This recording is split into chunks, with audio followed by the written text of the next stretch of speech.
Compartilhe em todas suas redes sociais. Você também pode colaborar com a divulgação simplesmente deixando seu like e clicando no gostei. Se você quer ajudar com o crescimento desse canal, se inscreva e também ative todas as notificações e assim você vai ser avisado sempre que um novo conteúdo for postado por aqui. Eu acredito de coração que este conteúdo vai fazer diferença na sua vida e a partir de hoje tudo será diferente. Deus lhe abençoe.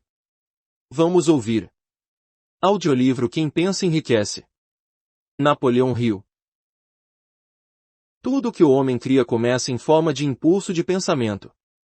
O homem nada cria, sem antes concebê-lo em pensamento. Com o auxílio da imaginação, os impulsos de pensamento são reunidos em planos. A imaginação, estando sob controle, pode ser usada para a criação de planos ou propósitos que levam ao sucesso, na ocupação escolhida. Todos os impulsos de pensamento destilados à transmutação em seu equivalente físico, plantados no subconsciente voluntariamente, devem passar pela imaginação e misturar-se à fé. A mistura da fé com um plano ou propósito destinado à submissão ao subconsciente, só pode ser feita através da imaginação. Dessas observações, você concluirá, prontamente, que o uso voluntário do subconsciente exige coordenação e aplicação de todos os princípios. Como sujeitar as emoções positivas? O subconsciente é mais suscetível à influência dos impulsos de pensamento, misturados ao sentimento ou emoção, do que aos que se originam somente da parte racional da mente. Na verdade, há muitas provas para apoiar a teoria de que apenas os pensamentos emocionalizados têm qualquer influência de ação sobre o subconsciente.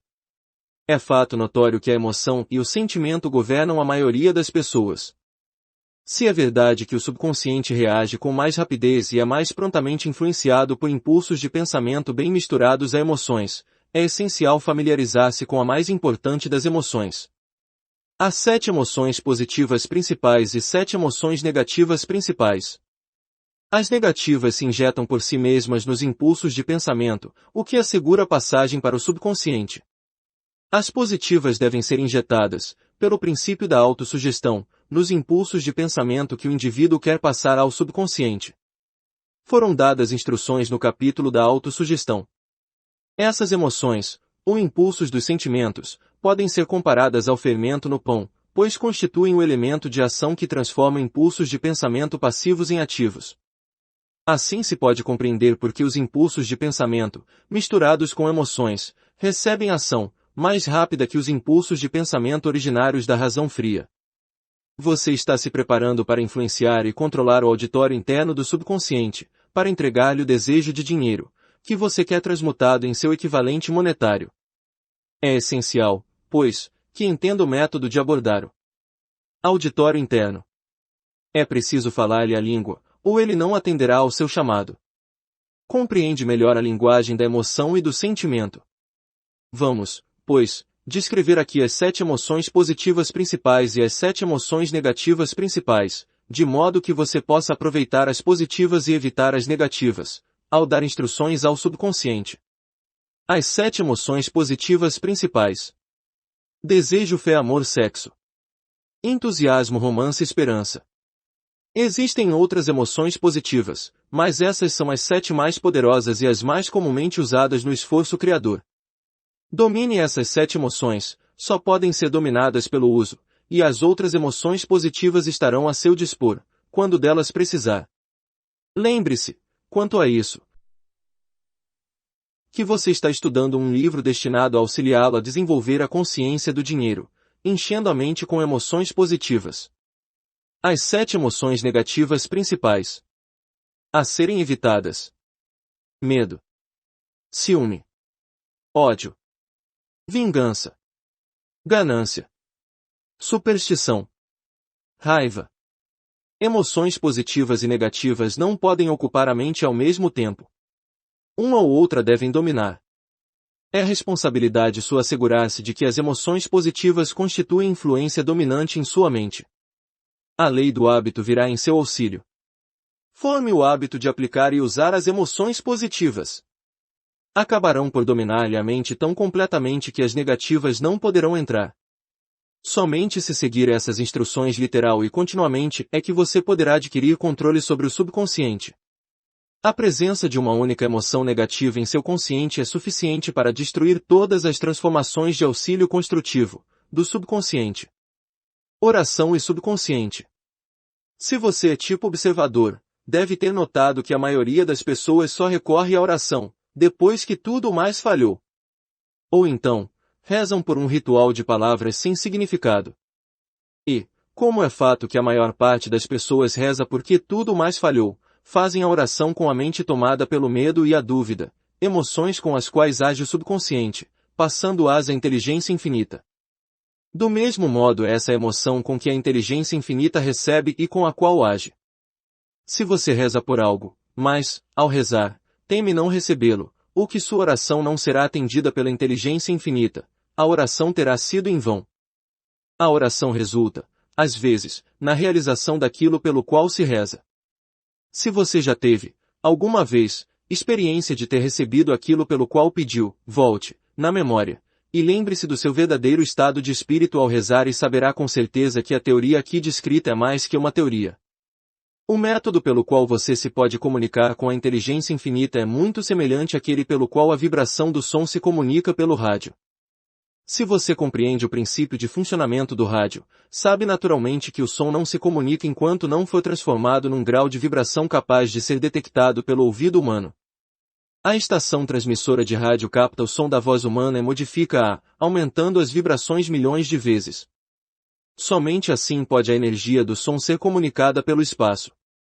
Após essa transformação, a energia, que originariamente tinha a forma de vibrações sonoras, é levada aos receptores de rádio e esses aparelhos convertem novamente a energia ao seu grau de vibração original, de modo que se reconheça o som.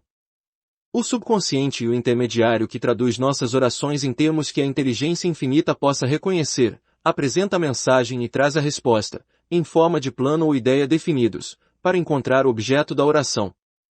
Compreenda esse princípio e saberá por que meras palavras, lidas num livro de orações não podem.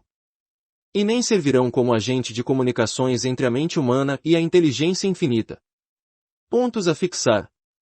O subconsciente pode se alimentar de pensamentos fortuitos, pensamentos derrotistas ou pensamentos de sucesso e riqueza. A escolha é sua, os resultados podem ajudá-lo a realizar-se ou prejudicá-lo. Reconheça as 7 emoções negativas principais e assegure-se de que não terão possibilidade de criar raízes em sua mente. Ao mesmo tempo, reconheça e domine, com firmeza, as emoções positivas importantes.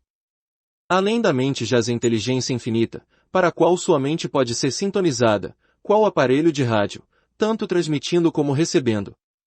A energia de todo o universo pode ajudar suas orações a serem atendidas. Dia a dia você forma o poder de usar seu poderoso subconsciente. Logo você controlará os impulsos primários que estão atrás de cada plano e cada parte da obra. O homem é tão grande quanto a medida de seu pensamento. Passo número 12. Em direção à riqueza. O cérebro. Você encontrará surpreendentes poderes novos em cada parte da mente. Verá como aumentar esses poderes de pensamento rápido, claro e eficiente. Há mais de 40 anos, o autor, trabalhando em conjunto com o falecido Dr. Alexander Graham Bell e o Dr. Elmer R. Gates, observou que todo o cérebro humano é tanto estação transmissora como receptora de vibrações do pensamento. De maneira semelhante à empregada pelo princípio da transmissão de rádio, todo o cérebro humano é capaz de captar vibrações de pensamento, emitidas por outros cérebros. Relativamente à afirmação do parágrafo anterior, compare e considere a descrição da imaginação criadora, como foi esboçada no capítulo sobre a imaginação. A imaginação criadora é o aparelho receptor do cérebro, que recebe pensamentos emitidos pelos cérebros dos outros. É a agência de comunicação entre o consciente ou mente racional e as 4 fontes das quais se recebem os estímulos de pensamento. Quando estimulada ou aumentada para um elevado grau de vibração, a mente se toma receptiva ao pensamento, que lhe chega por fontes externas. O processo de aumento tem lugar através das emoções positivas ou das emoções negativas. Através das emoções, pode-se aumentar as vibrações de pensamento. A emoção sexual encabeça a lista das emoções humanas, no que se refere à intensidade e à força propulsora. O cérebro estimulado pela emoção sexual funciona em ritmo mais rápido que quando a emoção está quieta ou ausente. O resultado da transmutação sexual é o aumento dos pensamentos a ponto de a imaginação criadora se tornar altamente receptiva a ideias. Por outro lado, quando o cérebro funciona em ritmo rápido, não só atrai pensamentos e ideias emitidos por outros cérebros, como dá aos nossos próprios pensamentos a sensação que é essencial, antes que os pensamentos sejam captados e aproveitados pelo subconsciente. O subconsciente é a estação transmissora do cérebro, pela qual são emitidas vibrações do pensamento. A imaginação criadora é o aparelho receptor, pelo qual são captadas as energias do pensamento. Juntamente com os importantes fatores do subconsciente da faculdade da imaginação criadora, que constituem os aparelhos transmissor e receptor de sua máquina de emissão mental, considere agora o princípio de autossugestão, que é o meio pelo qual você poderá pôr em operação a estação emissora. Pelas instruções dadas no capítulo sobre a autossugestão, você foi perfeitamente informado sobre o método pelo qual o desejo pode ser transmutado em seu equivalente monetário. A operação de sua estação emissora mental é processo relativamente simples. Basta que tenha em mente 3 princípios e os aplique quando quiser usar a estação emissora, o subconsciente, a imaginação criadora e a autossugestão. Os estímulos pelos quais você põe em ação esses 3 principais foram descritos e o processo começa com o desejo. Somos governados por forças intangíveis. Em épocas passadas, o homem dependeu demais dos sentidos físicos, limitando seus conhecimentos a coisas físicas, as quais podia ver, tocar, pesar e medir. Estamos entrando agora na época mais maravilhosa de todas, época que nos ensinará algo sobre as forças intangíveis do mundo que nos cerca. Talvez aprendamos, ao passar por essa época, que o outro eu é mais poderoso que o eu físico que vemos ao olhar no espelho. Às vezes, fala-se ligeiramente sobre os intangíveis, coisas que não se percebem por nenhum dos 5 sentidos, o que deve lembrar-nos de que todos nós somos controlados por forças invisíveis e intangíveis. A humanidade inteira não tem poder para lutar contra ou para controlar as forças intangíveis, envoltas nas ondas balançantes dos oceanos. Falta ao homem capacidade para entender a força intangível da gravidade, que mantém seu pequeno planeta suspenso no espaço e impede de cair do planeta, e lhe falta ainda mais o poder de controlar essa força. O homem é completamente subserviente à força intangível que vem de uma tempestade de trovões e está igualmente desamparado em presença da força intangível da eletricidade.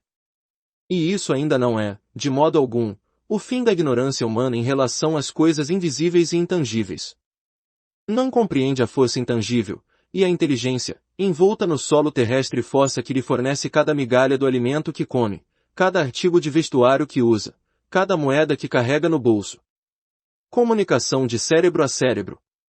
Finalmente, mas não menos importante, é que o homem, com toda a cultura e instrução de que tanto se orgulha, pouco ou nada entende da força intangível do pensamento, a maior de todas as intangíveis. Sabe muito pouco relativamente ao cérebro físico e à vasta rede de maquinaria intrincada, pela qual o poder do pensamento é traduzido em seu equivalente material. Agora, porém, está entrando numa época de esclarecimento do assunto. Homens de ciência começaram a voltar a atenção ao estudo dessa coisa estupenda chamada cérebro, e, conquanto ainda se ache no jardim da infância desses estudos, já adquiriram conhecimentos suficientes para saber que no quadro central do cérebro humano, o número de linhas que ligam as células cerebrais uma a outra é igual ao número 1, seguido de 15 milhões de zeros. O número é tão estupendo, disse o Dr. C. Judson Henrique, da Universidade de Chicago, que números astronômicos referentes a centenas de milhões de anos-luz se tornam insignificantes mediante comparação. Já se determinou que existem de 10 a 14 bilhões de células nervosas no córtex cerebral humano e sabemos que estão arrumadas segundo padrões definidos. Essas arrumações não são ao acaso. São ordenadas. Métodos recentemente desenvolvidos de eletrofisiologia retiram de ação correntes de células localizadas com precisão, ou fibras com microeletrodos, amplificando-os com tubos de rádio e registrando diferenças potenciais até 1 milionésimo de volt. É inconcebível que tão intrincada rede de máquinas exista pelo simples propósito de cumprir as funções físicas secundárias, para o crescimento e manutenção do corpo físico. Não será provável que o mesmo sistema que dá a bilhões de células cerebrais os meios de comunicação entre si, também forneça os meios de comunicação com outras forças intangíveis. O New York Times publicou um artigo de fundo, mostrando que, pelo menos uma das grandes universidades e um investigador inteligente no campo dos fenômenos mentais, estão procedendo a uma pesquisa organizada, através da qual se chegou a conclusões que se equiparam às descritas nesse capítulo e no seguinte. O artigo abaixo analisa rapidamente o trabalho executado pelo Dr. Hine e seus colaboradores, na Universidade de Duke. O que é a telepatia? Há um mês, citamos nessa mesma página alguns dos notáveis resultados obtidos pelo professor Hine e seus colaboradores, na Universidade de Duke, através de mais de 100 mil testes, para determinar a existência da telepatia e da clarividência. Esses resultados foram resumidos nos primeiros 2 artigos do Harper's Magazine. No segundo, que agora foi publicado, o autor, E.H. Urai, tenta resumir o que descobriu, ou o que parece razoável inferir, com referência às maneiras extra-sensoriais de percepção. A existência real de telepatia e clarividência parece agora, para alguns cientistas, enormemente provável, como resultado das experiências de Hine. Pediu-se a várias pessoas, dotadas de percepção especial, que descrevessem quantas cartas pudessem, num baralho especial, sem vê-las e sem outro acesso sensorial a elas. Descobriram-se os 20 homens e mulheres que enumeravam tantas cartas corretamente, que não havia sequer uma possibilidade em muitos milhões de terem acertado por sorte ou acidente. Mas como conseguiram? Esses poderes, presumindo-se que existam, não parecem ser sensoriais. Não existe órgão conhecido para eles. As experiências funcionaram tão bem a distâncias de muitas centenas de milhas, como dentro dos limites de uma sala. Tais fatos também excluem, na opinião de Urai, a tentativa de explicar a telepatia ou a clarividência por qualquer teoria física de radiação. Todas as formas conhecidas de energia radiante diminuem inversamente ao quadrado da distância percorrida. O mesmo não acontece com a telepatia e a clarividência. Mas elas variam por causas físicas, como fazem os nossos demais poderes mentais. Contrariamente à opinião geral, não aumentam quando a pessoa dotada de qualidades de percepção especiais está dormindo ou semi-adormecida, mas, ao contrário, quando está completamente desperta e alerta. Hine descobriu ainda que os narcóticos diminuirão, invariavelmente, essas qualidades, enquanto um estimulante irá aumentá-las. Parece que nem o melhor dos telepatas ou clarividentes poderá obter bons resultados se não tentar ao máximo. Uma das conclusões a que Urai chega, com certa confiança, é que a telepatia e a clarividência são, na verdade, o mesmo domingo. Isto é, a faculdade que permite ver a carta que está voltada para baixo, na mesa, parece ser exatamente a mesma que permite ler o pensamento que reside noutra mente. Há inúmeras razões para crer nisso. Até hoje, por exemplo, os 2 dons foram encontrados em todos os que possuem um deles. Em todos, até agora, os 2 têm sido igualmente poderosos, quase exatamente iguais em força. Telas, paredes, distâncias, nenhum efeito tem sobre tais dons. Urai vai além da conclusão, para exprimir o que afirma ser mero pressentimento de que outras experiências extrasensoriais, sonhos proféticos, premonições de desastres e outros semelhantes, também possam ser parte da mesma faculdade. Não se pede ao leitor que aceite qualquer dessas conclusões, a não ser que as julgue necessárias, mas as provas que Hine reuniu devem impressionar fundamente. Mentes sintonizadas, uma para a outra. Em vista das afirmações do Dr. Hine relativamente às condições sob as quais a mente reage ao que ele denomina de modos de percepção extrasensoriais, tenho o privilégio de acrescentar ao seu testemunho, que meus colaboradores e eu descobrimos o que acreditamos serem as condições ideais sob as quais a mente pode ser estimulada, de modo que o sexto sentido, descrito no capítulo seguinte, pode ser posto a funcionar de maneira prática. As condições a que me refiro são as de uma aliança de trabalho bastante chegada entre eu e 2 membros de minha equipe. Através de experiências e prática, descobrimos como estimular nossas mentes, aplicando o princípio usado relativamente aos conselheiros invisíveis descritos no próximo capítulo, de modo que conseguimos, por um processo de unir as 3 mentes numa só, encontrar a solução à grande variedade de problemas pessoais, trazidos por meus clientes. O processo é muito simples. Sentamo-nos a uma mesa de conferência, expondo com clareza a natureza do problema considerado, passando, a seguir, a discuti-lo. Cada qual contribui com quaisquer pensamentos que lhe passam a ocorrer.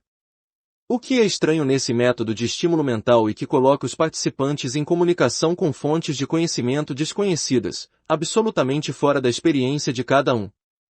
Se você compreende o princípio descrito no capítulo sobre a mente superior, reconhecerá, com certeza, o processo de mesa redonda aqui descrito como sendo a aplicação prática da mente superior.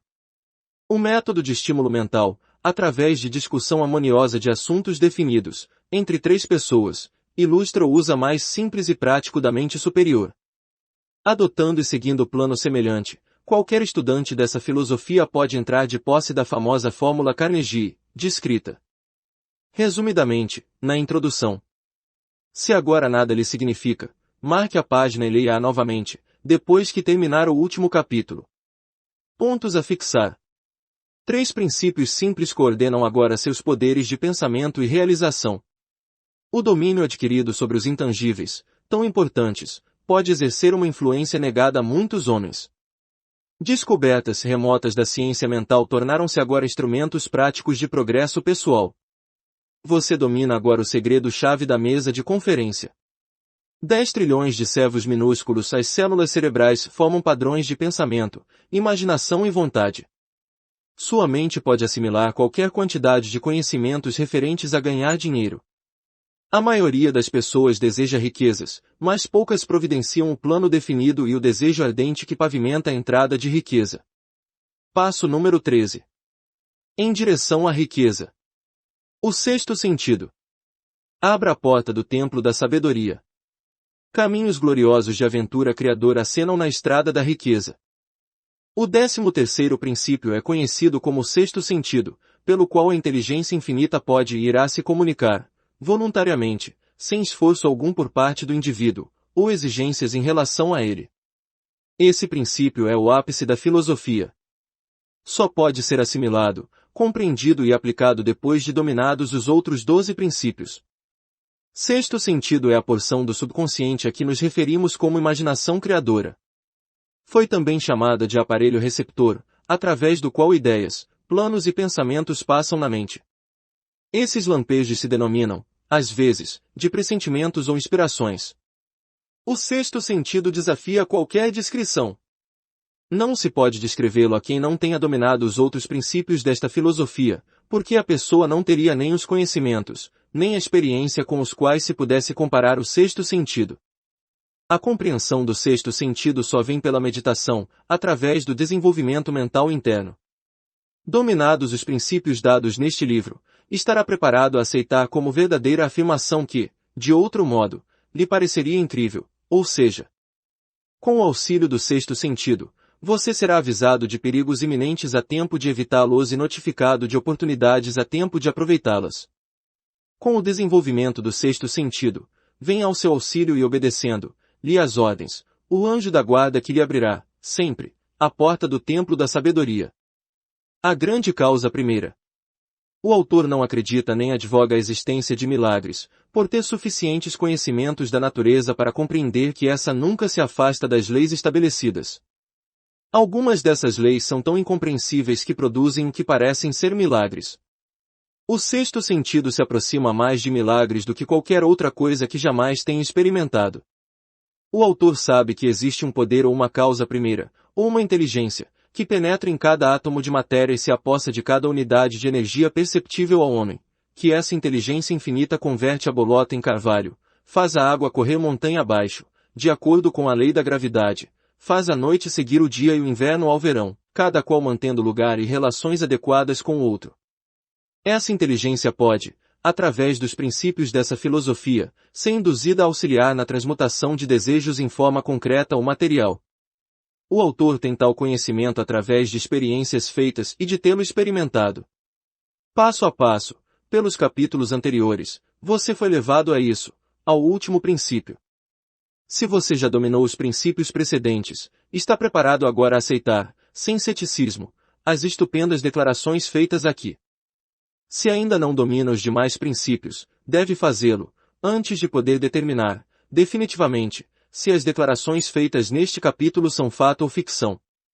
Quando me achava na idade de adorar heróis, vi-me imitando aqueles a quem mais admirava. Descobri, então, que o elemento fé, que usava para imitar meus ídolos, dava-me grande capacidade de fazê-lo com sucesso. Você pode empregar conselheiros invisíveis. Nunca consegui perder, por completo, o hábito de adorar heróis. Ensinou-me a experiência que a melhor coisa, depois de ser realmente grande, era emular os grandes, em sentimentos e ação, tanto quanto possível. Muito antes de ter escrito uma linha sequer para publicar ou tentado fazer um discurso em público, tinha o hábito de remodelar meu caráter, tentando imitar os 9 homens cujas vidas e obras mais me tinham impressionado. Esses 9 são Emerson, Paine, Edison, Darwin, Lincoln, Burbank, Napoleão, Ford e Carnegie. Todas as noites, durante longos anos, mantive reuniões de conselho imaginárias, com esse grupo ao qual chamava de meus conselheiros invisíveis. Eis o processo usado. Antes de adormecer, à noite, fechava os olhos e via, em imaginação, o grupo de homens sentados comigo, em volta da mesa de conselho. Não só eu tinha a oportunidade de me sentar entre os que considerava grandes, como ainda dominava o grupo, servindo de presidente. Meu propósito, ao dar livre curso à imaginação, nesses encontros noturnos, era bem definido. Era remodelar meu caráter de modo a que representasse um composto dos caracteres de meus conselheiros imaginários. Percebendo, como fiz cedo na vida, que teria de vencer as desvantagens de ter nascido num ambiente de ignorância e superstição, impus-me, resolutamente, a tarefa de renascer, voluntariamente, pelo método acima descrito. A época da autossugestão. Sabia, é claro, que todos os homens se tinham tornado o que eram por causa dos seus pensamentos e desejos dominantes. Sabia que todo desejo profundamente implantado tem o efeito de fazer com que se procure expressão externa, para transmutar o desejo em realidade. Sabia que a autossugestão é fator poderoso na formação do caráter, sendo, na verdade, o único princípio pelo qual o caráter se forma. Com tais conhecimentos dos princípios do funcionamento mental, sentia-me razoavelmente bem armado, com o equipamento necessário à reestruturação de meu caráter. Nas reuniões imaginárias, pedi aos membros de meu gabinete os conhecimentos que esperava de cada um, dirigindo-me a eles em palavras audíveis. Assim. Senhor Emerson, desejo adquirir seu maravilhoso conhecimento da natureza, que tanto distinguiu sua vida. Peço-lhe que impressione meu subconsciente com quaisquer qualidades que possuía e que o capacitavam a entender e a adaptar-se às leis da natureza. Senhor Burbank, peço-lhe que me transmita os conhecimentos que lhe possibilitaram harmonizar de tal modo as leis da natureza, que o cacto perdeu os espinhos e se tornou comestível. Permita-me acesso aos conhecimentos que fizeram nascer 2 folhas de grama, onde só uma nascia antes. Napoleão, desejo adquirir, por emulação, sua maravilhosa capacidade de inspirar os homens, despertando-os para um espírito de ação maior e mais determinado. Desejo adquirir também o espírito da fé duradoura, que lhe possibilitou transformar a derrota em vitória e a vencer obstáculos vertiginosos. Senhor Paine, desejo adquirir sua liberdade de pensamento e a coragem e clareza de expressar as convicções que tanto distinguiram. Senhor Darwin, desejo adquirir sua maravilhosa paciência e capacidade de estudar causa e efeito sem preconceitos, o que tão bem exemplificou no campo das ciências naturais. Senhor Lincoln, desejo incluir no meu caráter o agudo senso de justiça, o espírito incansável, o senso de humor, a compreensão humana e a tolerância, que eram suas características distintas. Senhor Carnegie, desejo adquirir conhecimentos profundos dos princípios de esforço organizado, que usou, com tanta eficiência, na formação de uma grande empresa industrial. Senhor Ford, desejo adquirir seu espírito de persistência, a determinação, o equilíbrio e a autoconfiança que lhe possibilitaram dominar a pobreza e organizar, unificar e simplificar o esforço humano, de modo que eu possa ajudar outros a seguir suas pegadas. Senhor Edison, desejo adquirir seu maravilhoso espírito de fé, com o qual revelou tantos segredos da natureza, espírito de incessante labuta, com o qual tantas vezes arrancou vitória da derrota. O gabinete imaginário. Meu método de me dirigir aos membros do gabinete imaginário variaria, de acordo com os traços de caráter que eu, no momento, mais me interessaria em adquirir. Estudei-lhes as vidas com meticuloso cuidado. Após alguns meses desse processo noturno, fiquei assombrado de descobrir que as figuras imaginárias se tinham tornado aparentemente reais. Cada um dos 9 homens desenvolveu características individuais, que me surpreenderam. Por exemplo, Lincoln desenvolveu o hábito de se atrasar sempre, dando, então, uma volta com solene aparato. Sempre trazia uma expressão séria. Raramente o via sorrir. Com os outros não se dava o mesmo. Burbank e Paine frequentemente trocavam ditos espirituosos, que pareciam, às vezes, chocar aos demais membros do gabinete. Certa vez, Burbank se atrasou. Ao chegar, estava excitado e entusiasmado, explicando que se retardara devido a uma experiência que estava fazendo e pela qual esperava conseguir produzir maçãs em qualquer tipo de árvore. Paine repreendeu, lembrando-lhe que fora com a maçã que começaram todos os aborrecimentos entre homem e mulher. Darwin ria, com vontade, sugerindo que Paine tomasse cuidado com pequenas serpentes, quando fosse à floresta, apanhar maçãs, pois elas tinham o hábito de crescer, tornando-se serpentes grandes. Emerson observou, nem serpentes, nem maçãs, e Napoleão comentou, nem maçãs, nem Estado. As reuniões se tornaram tão reais que fiquei com medo das consequências e interrompi-as por muitos meses. As experiências eram tão esquisitas, que eu temia, continuando-as, perder de vista o fato de que eram puramente experiências imaginárias. Essa é a primeira vez que tive a coragem de mencioná-las. Até agora, nada falei sobre o assunto, por saber de experiência própria que seria mal interpretado, se descrevesse minhas experiências incomuns. Tomei coragem agora de expressá-las em letra de forma, porque estou menos interessado no que possam dizer atualmente, do que estive em anos passados.